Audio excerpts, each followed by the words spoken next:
What's going on, y'all? So listen. What's going on, y'all? So we are back again for another episode review of a brand new season of Power Book 4 Force. Power Book 4, Power Book 2, Power Book 3. Okay, yeah, it is 4. This is season 2, episode 1, Tommy's back. Now, I'm going to be 100% honest with y'all. I really barely saw anybody talking about this. I didn't realize that it had came back or it was coming back, and if I did, I had forget because, again, nobody was saying anything about it. Like, we've been, and it's funny how when Power Book 1 was on and we saw the Tommy character and how he acted and how he was this badass and all that stuff. And, we were looking forward to it. And I'm just going to be real because y'all know I have to keep it real. I feel as though, Book Force, I don't know, it didn't really live up to the hype of what we thought would happen. Or at least I thought, you know what I'm saying? I don't know where I thought it was going, but I did not know it was going this direction. But I'm still here for it. But at the same time, especially after looking at this episode, baby, they done made Tommy kind of corny, okay? Like, he doing a bit much, okay? He doing a bit much, and even though he's always did a bit much, but at the same time, it was reasonable. Now he's just so extra, okay? Like, it just seems like he the great white hope or something that they made him. He gonna be the one that's gonna take down all of the stuff. He gonna be this white man that's gonna come into all this black territory, come just take over and do all of this stuff, and then come through and take over the drug game in Chicago. Girl, it's a lot. It's a lot, but we still here for it. I wish they would have promoted it more, and most likely we probably didn't really hear anything about it because of the writer strikes and the actor strike. Y'all, I looked at a movie earlier, and I'm going to have to look at it again because I might just do that for Movie Corner. He got a movie on here called Fear. Now, listen. It is so weird hearing Tommy Egan without his accent when he's on other stuff. It is so weird. I was looking at that thing, or I was listening to it because I really wasn't paying attention because I was at work.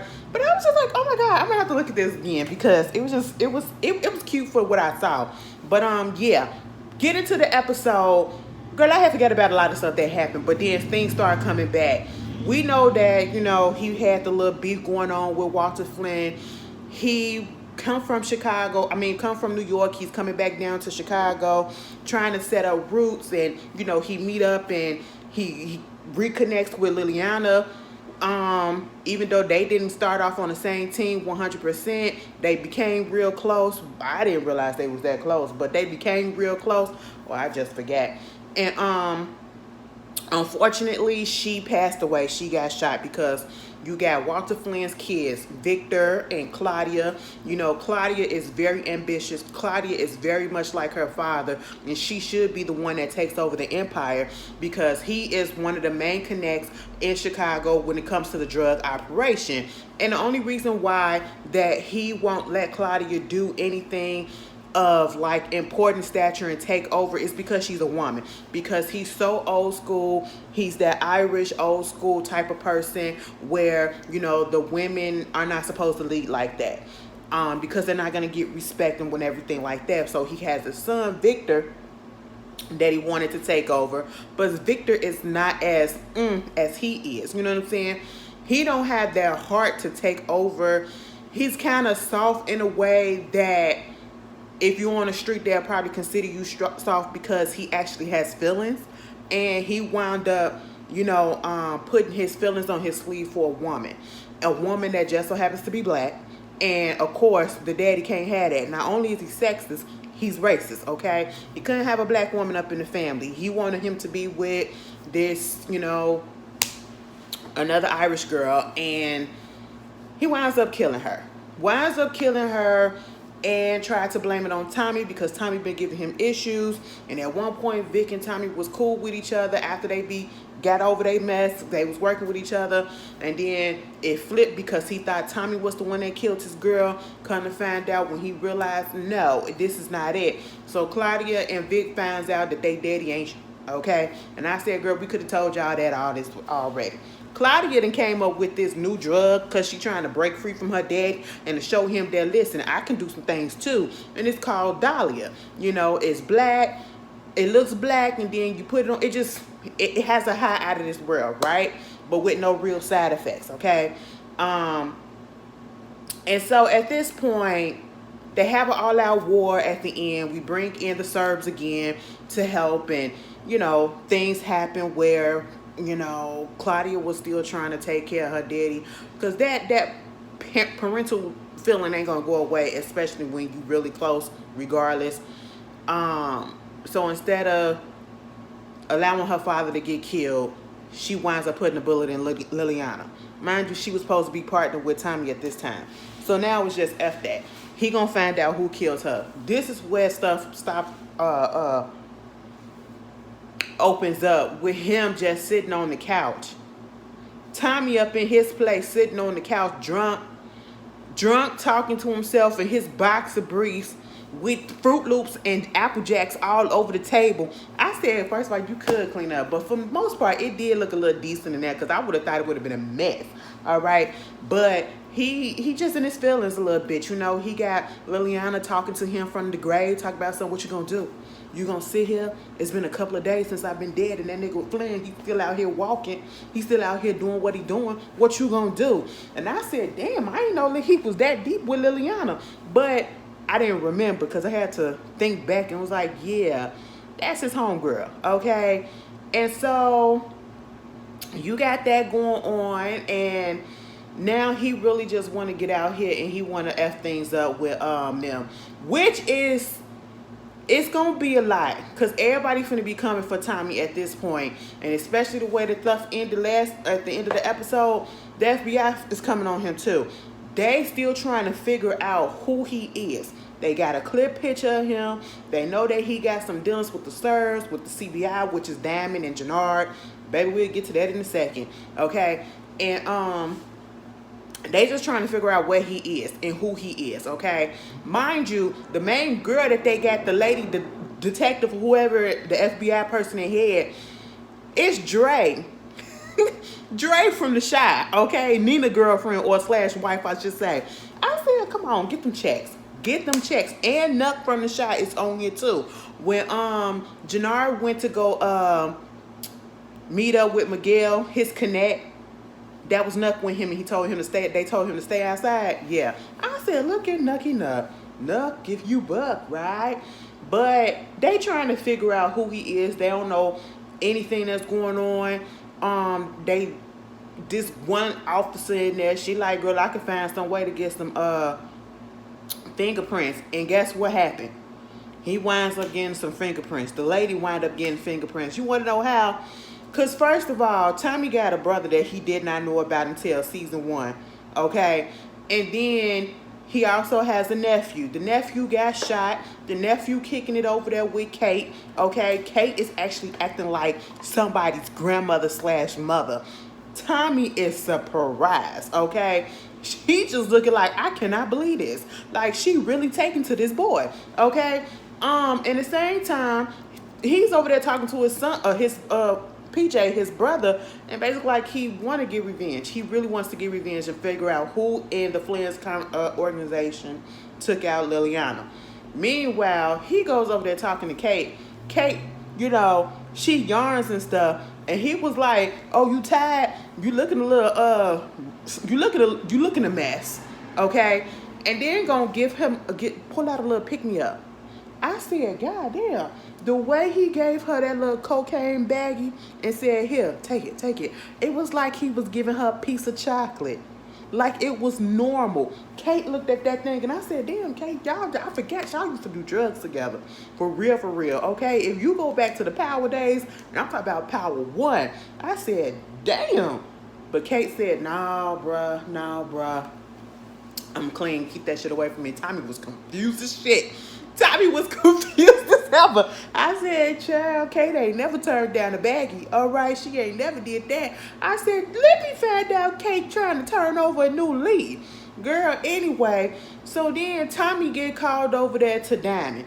Diamond, just when we first saw Diamond, he was just getting out of jail. He used to be the head of the CBIs and all that stuff, which is I forget what it's called, but was it Chicago Brothers Institution or the Carter Brothers Institution? Girl, anyway, the CBI. You got two black brothers. You got Diamond, who was the oldest brother, who was the head of the organization, but he was in jail for so many years, and then he finally got out. While he was in jail, he had his younger brother, Jenard, running things.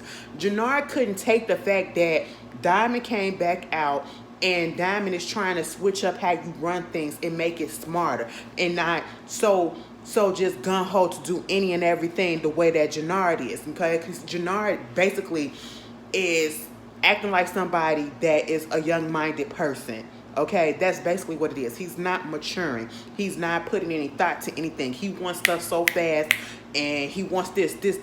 And Diamond is trying to say, well, we can do this, but we should do it in a smarter way. He wanted quick, fast, and in a hurry. And then also, jealousy comes over because he got used to being in control, and now that Diamond is out, he has to relinquish that control, and he didn't like it. Okay, so therefore they get into a beef. He was about to have his brother killed, and he found out. Now they don't F with each other no more. So CBI is split. You got people that's working with Diamond. You know, Tommy teamed up with Diamond, and then you got people that's working with Jenard. In this scene, we see the two divided groups on their own turfs, and basically they coming together telling everybody, listen, if you F with this one, don't F with us. If you see them, take them out. Jenard literally said it's a green light on anybody that's fucking with Diamond, his brother. And I said, damn, that's your flesh and blood. And at this moment, it feels like that's the only blood that you got that's still here that mess with you. I said, wow, the way the streets just be dividing stuff, it is crazy. Mind you, when it comes to Jenard, and this is where we go and we see that Jenard, he hasn't learned. And I just need to understand this because I was tired of seeing it. Why did they put that cauliflower? What can somebody explain to me? Because I know somebody explained it before, and I did see a video of them putting the prosthetic on. It's the prosthetic, the cauliflower ear. It's been bothering me, and I just need to understand exactly why did they do that. What's the purpose? Do it serve something? Like, is we supposed he gonna go missing and then we find the body in a way that we can identify that that's his body is by the fact that, you know, the cauliflower ear? Like, I'm confused because it just felt like it got bigger and bigger and bigger. You know, I was like, was it this big and this noticeable last season? I don't know. But he was talking to his guy, and the guy basically was saying how, you know, we in a bit of a crunch, okay? We ain't gonna be able to re-up like we need to. They was like, they down soldiers and all this stuff. So at this moment, you have Jenard wanting to be in control. You have him wanting to, you know, have his own group of people, but he don't have the product. He don't have everything in place. You know what I'm saying? He's going to be struggling a little bit, and he's going to be stressing out. And we see how he is compared to how Diamond is. Diamond do got his little crew, but then you have that one person that want to fall out of line, and they want to question everything because they're a little confused as to, first of all, why is Tommy here? Okay? And why are you taking any, you know, directions and stuff from this white man, as they kept saying? And he was like, first of all, he's my partner. If you have a problem with it, you can go mess with Diamond. I mean, you can leave. Go over there to Jenard or whatever, you can leave and all that stuff, you know. And Diamond winds up taking the price of the kilos and stuff from 34K to 31K, right? And so everybody else was there. They was cool. They ain't had no issue with it. Tommy, of course, stepped up. And Tommy just speaks as if he owns everything. And for a white man to come in and do that, especially amongst the black, it just makes me feel a little way, okay? But because it's Tommy, I guess we deal with it. You know what I'm saying? Because it just feels a little weird, but hey, it is what it is. And so I was like, Chewy, you need to back. And the whole time I'm thinking like, yeah, Chewy gonna be the one, because then Diamond gonna say he'll fall in line. I said, no, he won't. And guess what happened? He winds up getting talked to while he playing basketball by Jenard, who easily convinces him to go over on his side because he took 500. Girl, he giving him the keys for, he took 500,000 off. Okay, I said what? He took 5,000 off because it was they was getting it for 31. First of all, Diamond took it down to 31 from 34. And now Jenard is gonna do to 26. And so money talks in this business. The cheaper the if he ain't gotta pay that much but still get more back because he ain't gotta pay that much, baby, he gonna go to where it's at. Okay? And so at this point there's no loyalty. And I can't trust the nigga. He had to go. Because if you can flip flop like that real quick just because you throw out a number that's lower, I get it. Times is hard, but yeah, Chewy, he's not loyal to anybody. He's just loyal to that dollar, okay? And so, at the end of the episode, well, Diamond do tell Tommy because he got word that Chewy flipped, and here go Tommy. Tommy want to be Billy badass and think that he can just go shoot and kill everybody when it's a problem. And that's exactly what he did to Chewy. Granted, Chewy had to go. So I was really here for that. But see, Diamond is like, you cannot just keep on doing stuff when you want to do stuff. You bringing too much heat. And that's what Tommy needs to understand. He needs to pace himself, okay? He be rolling around like this the Wild Wild West, baby. No, I mean, it's the Midwest. It's Chicago. Girl gonna say something.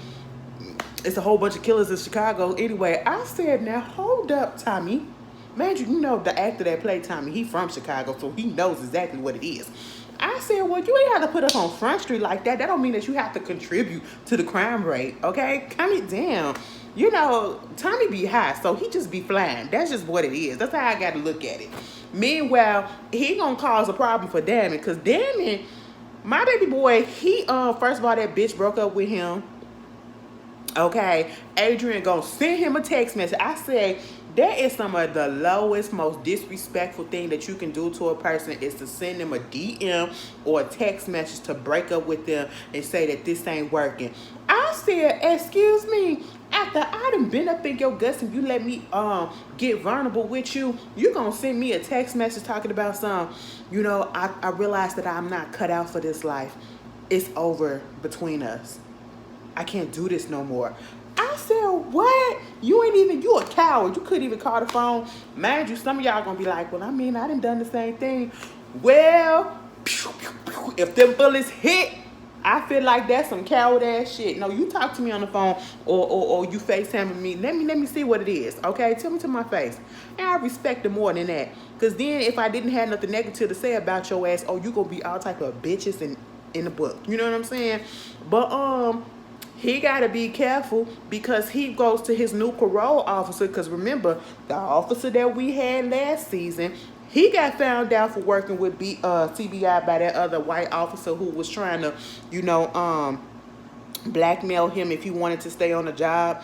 And the only reason why he was working for the CBI was because he needed money to take care of his sister that was sick and wound up getting sick because she took some bad drugs that was sold by CBI and them crew, Diamond and them, and so he winds up getting fired from that. So he has this new parole officer named Tyrone, right? And Tyrone, I don't know. Tyrone said, listen, you get a second chance, don't squander it, okay? Because I want this to work for you.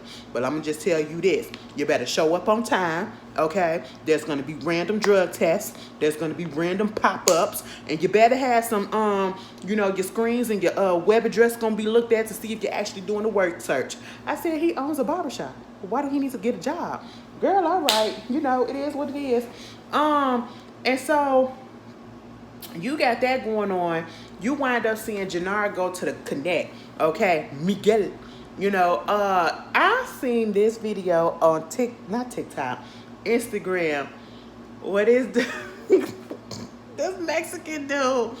He was acting like the cholas and the cholos. Baby, it was like, what's up, huh? Oh my God. I gotta find it. It was so fucking funny. I said, now what? He was showing off his bike, and I mean his literal bicycle. But anyway, and that's what this whole scene reminded me of. I said, yeah, come on, Chicanos. They came through. Dude that popped up with that bald head. I said, first of all, it looked like horns was about to start coming out his head. If y'all saw the shape of his head, it dented right here, and it was like a little. I said, what's that? what's going on? And then you have the nerve to have a cross tattooed on the back of your head and you cut your eyebrows off. Get the Doja Cat out of here. Y'all know she dealing with some stuff over there. I said, babe, we don't play around with those things. But at the same time, I said, oh, what's going on? You know, and Jenard went up there, and you hear a whole bunch of screaming when you get up in there.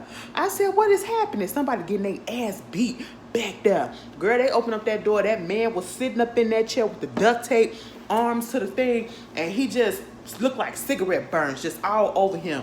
And his face was fucked up. Next thing you know, dude took a big-ass wrench, the big one, the one that you use to unhook the fire hydrant, and knocked that motherfucker in the face. I said, God damn.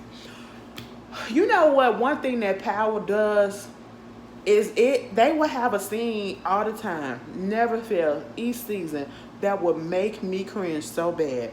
I don't know what it was. That one when I think somebody got shot in the kneecap or somebody got their kneecaps cut off. When they cut off Julio's on Power, his tattoo from the game. Oh my God, that stuff was... It was a lot. It was a lot. It was a lot. I said, wow. When that dude got his ear burnt with the blowtorch, girl, I said, I ain't got time for this. And then he just whacked him across the face with that thing. I said, I know he dead now. He gotta be. Baby, Jenard was shook. He was shook. Okay? And see, you want to be the boss. You can't show your... have your feelings on your face, okay? You got to be tough with that shit. Like, you can't stir me, you know what I'm saying? And he wear his feelings and emotions all over his face that he really ain't got it like that. He's unstable. He's not big and bad as he want to be perceived to be as, you know? And he coming up there, you just saw what happened, right? You gonna come up there and tell Miguel that you gonna be a little bit late on the money? Because times is hard and things are slow. Miguel said, no, bitch. You're going to have my shit on Friday. And if you don't, you're going to end up just like dude up in there. He was like, yeah, I got you. I said, oh, how you going to get it? And then he wound up trying to talk to Claudia. Okay? Claudia, he want to link up with her and be a partner with her. She said, no, girl, no, sir. We ain't finna do that. I said, so now you asked out on that front. Claudia that already linked up with her brother Vic. Mind you, when we first see Vic is all up in his feelings, y'all. I mean, damn. This is what I'm talking about. Granted, he was doing the same thing that Tommy was doing. So I can't even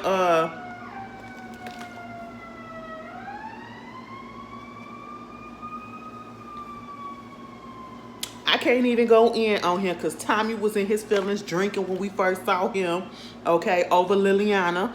Girl, Vic is sitting there, and then his phone ring, and it's his daddy, right? He turned around, he look at it, and then he turned back around to the camera, and he looks up, you're gonna fucking pay. I said, ooh.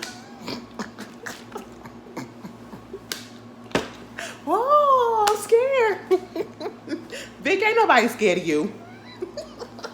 Even though it would be cute if you was the one to take your daddy out. Okay? 9 out of 10 is going to be Tommy. But it'd be cute if you take your daddy out because you really need to take that man out because he was bogus. He was bogus. And then had the nerve once he linked up with Claudia because he was like, we're going to go 50-50 on everything. Baby, he came over there to her place and daddy was up in there. And he was like, what you doing here? Okay, he said you need to answer the phone. Cause he just set some things up with Dublin, okay, and some dude that used to work over there with his daddy and all, or with Flynn, he used to be cool with the daddy, and basically he came through and was like, now we done sent you these guys to help with your little war, ain't none of them come back because they all got killed, and you supposed to kill that man, and what's going on?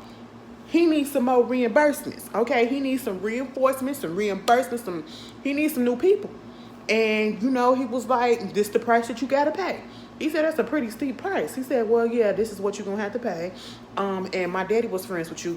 I'm not friends with you. So, therefore, this is what it is. You're going to have to figure it out. So, of course, he goes over there to his kids because they weren't answering his phones. They don't trust him at this point. And they're going to be working behind his back until Claudia, because of the place that she got put in now, she's probably going to be going over there trying to work with the daddy because now he knows that he needs somebody, because he's in a sticky situation. He telling them that, everything that I did was for you and all this stuff and it's coming for the greater good. Girl, Vic ain't trying to hear none of that. And then you won't tell him exactly what the plan is. Tell me what it is that you got us doing, okay? Or you finna have us on standby for that you about to get us in trouble with again. Baby, nobody got time for that. Communicate. Then we find out he ain't got no money. He ain't got enough money to pay Dublin back. Girl, and he trying to keep a stronghold on this drug game up in Chicago. And then you got another key player named Brendan, he want to come in and he want to take over. And he ain't trying to hide that. I said, oh, so Mr. Walter Flynn, you got some issues. And let me tell you something, Mr. Flynn. First season, when we first encountered you, you was coughing up a lung, literally, because you had cancer in that thing, right? He still got the cancer. Because he was breathing and walking mighty fine. I ain't heard not one out of him. I said, And y'all know I had to put the subtitles on just to hear what he was saying. Because, girl, I was like, that accent is thick. It blows my mind the way accents work. Because you can have some people that have been born in one country, have that certain accent, that language, that vernacular, that tone, all of that, those phonetics, whatever you want to call it. And then they come over to, let's say, a different country and they'll still have that same accent that they were born with, even though they've been over in that other country for like 20 plus years, and it be still thick. That's what it feel like. I'm like, oh my God, it's so interesting to me. Just like when people be singing who got a thick accent and then they singing that accent go away, especially like them British people. I be like, where did the accent go? Okay, I always want to think about and look into that. But yeah, I was like, oh, Walter Flynn is out of luck and he finna be out here doing some mess just because, okay? Meanwhile, Diamond had met up with Miguel too, because he the connect. You got two big connects up in Chicago. You got Walter Flynn and you got Miguel. Baby, this is another incident where I'm sitting here like, damn, Tommy, slow your fucking roll, okay? Like, he wants to be Billy Badass because he is Billy Badass and he has that attitude that you really can't shake him, and he really just don't have patience these days. He don't have patience these days. Baby, Miguel was like, first of all, they didn't want to let him in because they was like, who the hell is this white boy? Second of all, when he came through, Miguel asked him, do you want an extension or something? He said, no, bro, I ain't come here to ask for nothing like that. He was like, because your brother. He was like, listen, I don't even fuck with my brother no more. That's his problem. I'm just letting you know that, we want to, here come Tommy. He couldn't even let him finish. He said, loud, nigga, we want to double up, okay? We got the money right here, and we want to get double. That's just what it is. I was just like, damn, Tommy. Tommy a little too cocky. He a little too cocky for me sometimes, And, Diamond and Miguel had to have a little conversation and told Tommy go in the bag. This is where Tommy meets Miguel's sister Maria, right? And basically, just lame come on lines and all that stuff. And she was just like, no, and walked out. Diamond told him, listen, that's his sister, and you need to get away from her. Miguel don't want that. She is off limits, okay? She's a nurse. But basically, we found out that, it's a little issue that's going on, kind of like a little beef between Miguel and the Serbs, because them the two competitors at this point. And, trying to figure out the territories, all this stuff. It's just a lot, But at the same time, Tommy, y'all saw that Jenard had got a call from Merkovich, I should say. And remember in season 1, Merkovich came over there to help Tommy. Even though they had their issues, he paid for help for them to take out some people that had served. And then he flipped because Jenard came through and paid him to take off Tommy, because he just didn't want Tommy in there, and made a situation happen. And he couldn't come through on that. He couldn't come through on that the way that he needed to, because Merkovich and his crew wind up coming down there to one of the neighborhoods where Tommy and them was on the block and talking about some this our blocks. Jenard was giving us to this and all this stuff. Damn, and Tommy said, "No, baby, this ain't what it is. So you need to go somewhere." But baby, they wind up finding Jenard hemming him up against the wall, a gate outside, and beating his ass and said, "You gonna fix this shit, cause you supposed to be a man of your word, right? Cause I'm a man of my word. Fix it, all right." I said, damn, see, they ain't do this to Diamond. Jenard got himself in such a web of mess. And all of this because he wants to be leader. You cannot break off and do something on your own when you ain't prepared for it. You not prepared for it. You don't. Jenard is that type of person that only has a plan A. And he don't have a plan B, C, or D. Whereas you got Diamond, who is seasoned, okay, and he has matured over the years. He has a plan A, he has a plan B, he probably got all the way to Z, okay? And then the only issue with Diamond again is the fact that Tommy is there, and Tommy probably gonna, Tommy probably gonna mess some stuff up. I don't know, because his gun-ho attitude is just a lot for Diamond. You know, they literally like yin and yang in the attitude and personality department. Meanwhile, Tommy's still trying to get at Maria. Maria was just trying to go to work. Maria was just trying to go to work. She on the bus stop. He was like, "Why you on the bus?" She said, "Because I don't know how to drive." I said, "Damn, girl, listen, I ain't got no car, but baby, I know how to drive. What's going on?" She said, "Listen, my brother," because Tommy said, "How come you ain't get your brother to get you no car or at least a car service?" She said, "He tried, but I don't want nothing from him with that bloody money." And basically, he up there having a conversation trying to get to know her a little bit and flirting with her. And she's just like, "No, because you're not going to be around long enough anyway. If you keep on doing this stuff that you're doing." She don't want anything to do with anybody that's in association with her brother who got diabetes. I said, gangster with diabetes. Okay. You know, it's life. It happens. It is what it is. It's probably a lot more than we know. And she just don't want no association with that. And I understand that completely. And he was trying to convince her to get in the car. Girl, she went on ahead and got on that bus. And it just so happened that, you know, Tommy was talking to his nephew. Mind you, I do appreciate the fact that Tommy embraced his brother. Okay. He didn't know who he was. He didn't even know about him, but he embraced him, got him his own place, you know, of business, got him his own bar so he won't have to deal with trying to owe somebody this. He's an owner now. Baby, while they was up in there, why them FBI people, that lady came in there like she was Carmen Sandiego. Baby, Kim Possible on that ass. She came up there with the finger duster and dusted his goddamn doorknob on his car and got Tommy's fingerprint. Now they know who the hell he is. And they was like, damn, he was supposed to be dead.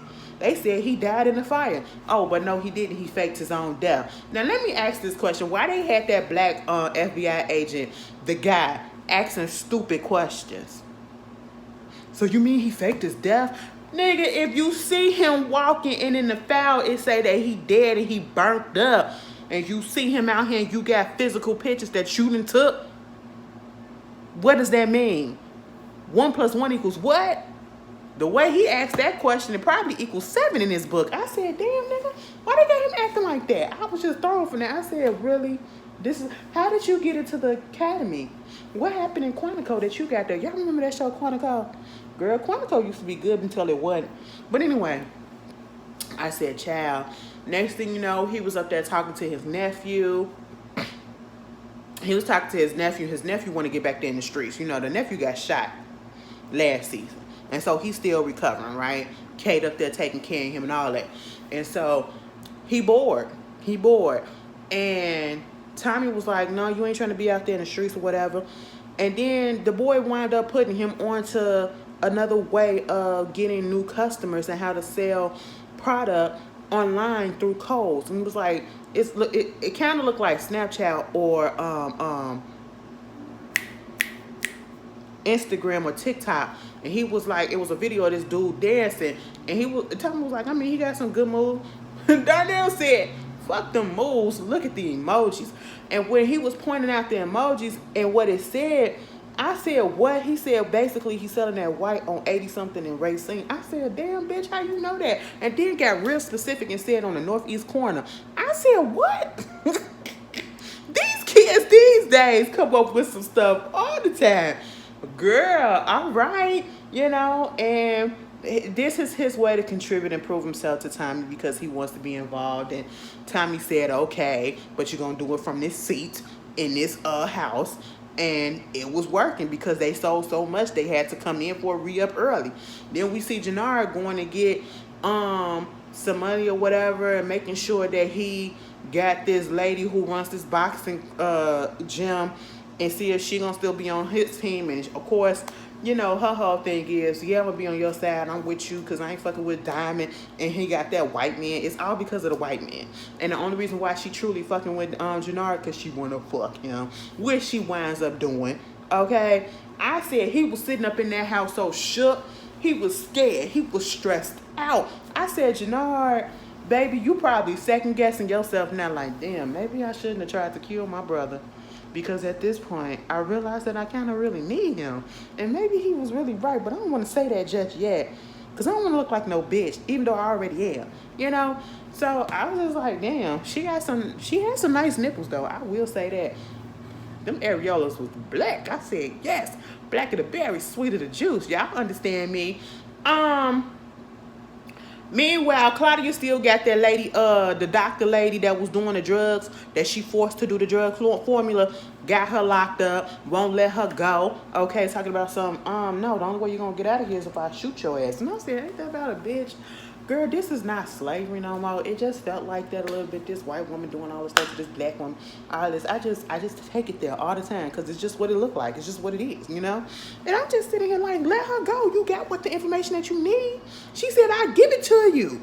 Remember, then in the first season, Liliana and PJ found out how to duplicate the formula without the girl. And so, because they was gonna cut into her competition, right, and put it out there on the market before she did, I think. And then at this point,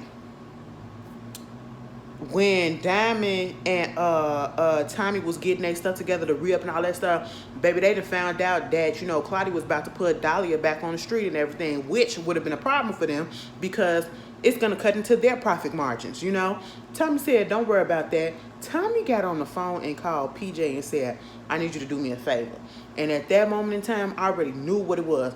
Tommy, and see, this is one thing. Tommy cares about himself to a certain extent before he cares about anybody else. And he be so tunnel vision that sometimes he don't think about the harm that something can happen to other people. Because Dr. Lady had to be a casualty of war. And I'm so mad. I am so mad. That lady was 100% innocent. Didn't know nothing that was being done and had to be forced to do this and then lost her life because Tommy called PJ and told PJ to do him a favor. And the favor wound up being put the formula that they found out about how to make Dahlia, put it out there on the internet so everybody can know. And that just happened. Victor had to call Claudia and was like, what the hell are you doing? I thought we supposed to be working together. You can't be doing stuff behind my back. And she was like, what are you talking about? He said the whole recipe for Dahlia is out on the internet and anybody can make it. And she was like, hold up. Baby, she turned that computer on and it was right there. She went down there to Miss Dr. Lady and the lady was like, girl, what the hell are you talking about? She said, fuck you, bitch. Pop. Did in the forehead. I said, oh my God.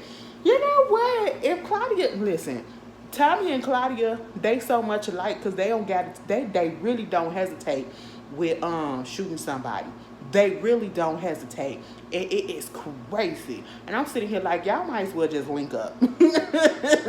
Y'all probably take each other out. But, you got that happening. And then speaking of Tommy, he had to worry about his nephew who... He got a phone call because the nephew wound up catching an infection in his wound, and he went over there to the hospital. The hospital just so happened to be the same hospital that Maria works at, and it's a good thing that she was there because I was so mad. I said, what fucking hospital is this that they are so overly staffed, which happens especially if it's in a predominantly black neighborhood that the ER is just backed up. And I'm just sitting here, you got people with open wounds. That man was sitting there with an open wound, and you mean to tell me you couldn't get him back there, at least hook him up to an IV before he see a doctor and calm his ass down? He could be getting infected from just sitting up in there with all the sickness right there. They had that boy sitting on the goddamn floor. They was almost there for an hour or so, and they still hadn't even checked in. And then gonna get upset. I said, see, if it wasn't for Maria, girl, they done gave him some medicine, and he got to stay there overnight or whatever. And so he'll be all right. He apologized to her for the way that he came at her earlier. Then we found out she fucking with a doctor. I said, is that a white doctor or was it a black doctor? Either way. And so now, you know, Claudia asked out because she don't know what she about to do because Dahlia is just kaput. Victor don't want to work with her no more. The daddy is broke at this point. Tommy just killing everybody already. Jenard stressed out. Damon, he kind of chilling. He kind of chilling. And at this point, Tommy just want to kill whoever killed Liliana. And Claudia already know that once he finds out that it was her, he gonna be coming for her. Girl, if I missed anything, put it down in the comments because I really don't feel like I watched this episode twice. I watched one once at work, and then I watched the one I came home before I did this. But I will say this. It was a cute start. It was a cute start. It kept my attention. It really did. Because I was worried. Because like I said in the beginning, I ain't really hear nobody talking about it. I really didn't hear nobody talking about the fact that it was coming back or the fact that it was on. I had to tweet and say, how was it? You know what I'm saying? So I'm here. You know, I do the Power Universe, so I hope y'all want to action, because if y'all should know me by now. If I don't want to do it, I'll tell y'all. But y'all tell me how y'all feel. Y'all tell me, what do you think is gonna... Bitch, I didn't even see a trailer for this season. And then Raising Canaan book 2 comes back. Not book 2, no, book 3. Raising Canaan, that comes back in December, baby. That's the one that I'm looking forward to too. Okay, because dang, I had my doubts about the first season. That second season hooked me. All right, and I said, baby, what this third season finna give? Okay, but you guys be safe, be easy, and enjoy the rest of your weekend. And I will see you guys later. Peace.